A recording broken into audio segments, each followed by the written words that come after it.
We now know the single most important factor that the Fed cares about these days when it comes to inflation. Oh, well. I would say it's pretty close. What's that? The jobs report. The what? The what? The what report? So let's go there.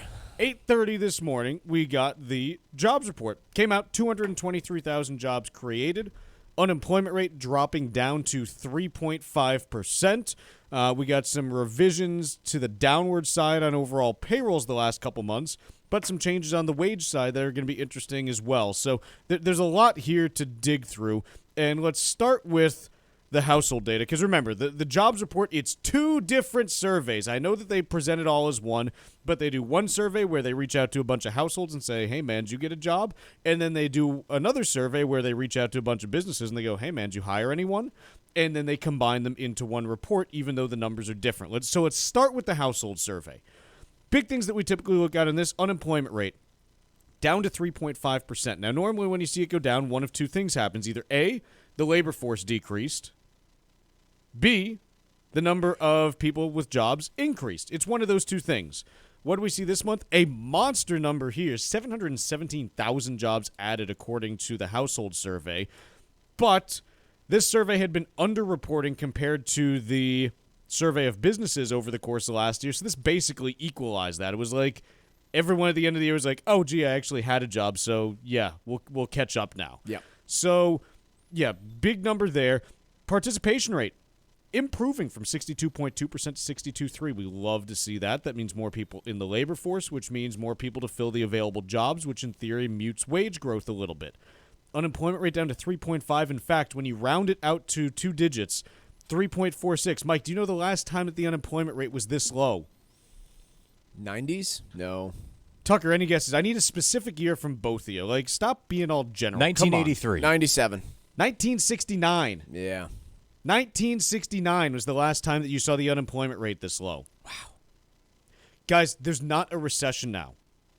Not you two. Everyone listening. No, there is no current recession. It is physically impossible to have a recession in the United States with the economic data that we are currently seeing. Yeah, not when you've got the lowest unemployment rate in 50 years. It may happen 6 or 12 months from now.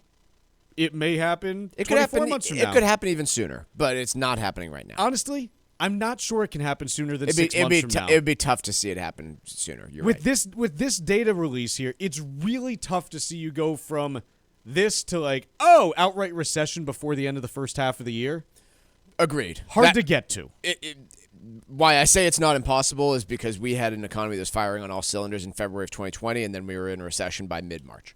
So always possible, but that was a pretty extraordinary circumstance. Yeah, I mean, look, if the asteroid finally comes and gets us, then, we'll see what happens. But at this point, the data here, really, really quite good, if we're being honest. Now let's go to the establishment data. So this is when they survey businesses, and this is where you get the breakdown about what sectors are hiring and wage growth and all that stuff. So this shows 223,000 jobs created, which, again, this is the number that we typically reference, so that 717 doesn't really matter. It's not typically included. Where are the jobs being created? Somehow, with the Fed raising rates almost 5% last year, 28,000 construction jobs added in December. Now, I was going to focus on that as well, and I know we have other things we want to talk about, but we are seeing some of the worst metrics that we've frankly ever seen, or seen in a long time, probably since the Great Recession, when it comes to home builder sentiment, construction sentiment in general. Nonetheless, 28,000 jobs added to construction in the last month. Only thing I can think of, maybe they're all happening on the industrial construction side with all the manufacturing boom that's going on right now. Maybe there's that happening. Everyone's getting into building battery plants. I don't know. Yeah, I'm with you. It's tough to explain because even in the large-scale construction of office buildings, I don't really see it. You have people talking about, we want to convert all these office buildings over to apartments. Hasn't happened yet. So the only thing I'm with you, I guess. The only thing I can point to is, A, we were so far behind on construction jobs in the first place that they're still playing catch up. Yep. And B, there is some of that infrastructure investment that's happening in the batteries and semiconductor plants that maybe those jobs are going to. The other culprits for big job gains, the places you typically see them, healthcare, 74,000 jobs added for the month. And leisure and hospitality, 67,000 jobs added for the month. now we get to the wage part of the picture. And this is, again, this is kind of a funky report in some respects because average weekly hours ticked down, but again, this kind of tends to pendulum back and forth a little bit, so I don't really read much into it there. Average hourly earnings coming up 9 cents an hour for the month. Right in line with where you want to see. 0.3% average hourly earnings gain. And honestly, if it wasn't for that fluke of weekly hours ticking down, it would have been less than that. You would have only seen, somewhere around 0.2% in terms of monthly wage growth. When you look at the aggregate weekly payrolls, which is how much more did people earn times how many more, people were into the labor force, only grew by 0.2%. I believe they also revised November down, if I'm not mistaken. And this is the big thing. November, so its wage growth revised down pretty meaningfully. And so where you end up with on this is that from the perspective of looking at this during a time of high inflation and trying to get that inflation down, this is as good of a jobs report as you can expect to get. There's no ifs, ands, or buts about it, in my opinion. You give this an A. It's that, and trust me, we've given plenty of Fs last year. Like there were plenty of times where we were like, "This is crap." What would you change in this to make this better? If you're trying to manage inflation while still growing an economy. Yeah, if you're trying to accomplish both of those, then I think this is about as good as it gets. I suppose if you're the Fed, though, you're looking at this and still saying, our policy decisions have not resulted in job loss, which is great, but I'm not sure they look at this and buy that, we're still going to result in a soft landing. No. It's showing towards that indication, but do you think Fed Chair Jerome Powell would have been, I don't know, sleeping better at night if there had been no job gains and low wage growth? I mean, that would have been hinting towards more of a recession, but No, not at this. Here's why I actually think that this is that Goldilocks scenario. Let's say that you're already seeing job losses right now while inflation's running at 7% annually. Do you want to start cutting while you have 7? No, you don't want to see job cuts until inflation's down in that 3 to 4% range. Yeah. So I think if you saw like job losses now, but inflation's still hot, then you have the question of, okay, now do we start cutting because we're losing jobs even though inflation's still high? Like, what do we do? This, you don't have to think about it. This, it's like, great, we can hike 25 basis points and call it a day. We don't have to worry about it. Jay Powell right now is sitting there. You guys know the Kermit the Frog meme? Kermit, drinking his tea. Kermit drinking his tea? Yeah. That's Jay Powell today. Jay Powell is sitting out on his porch somewhere saying, that tea tastes good. Yeah, look, this plays right into his hand of a potential soft landing. Now, I still don't think it's particularly likely, but it plays into his hand. And this is the second point on this.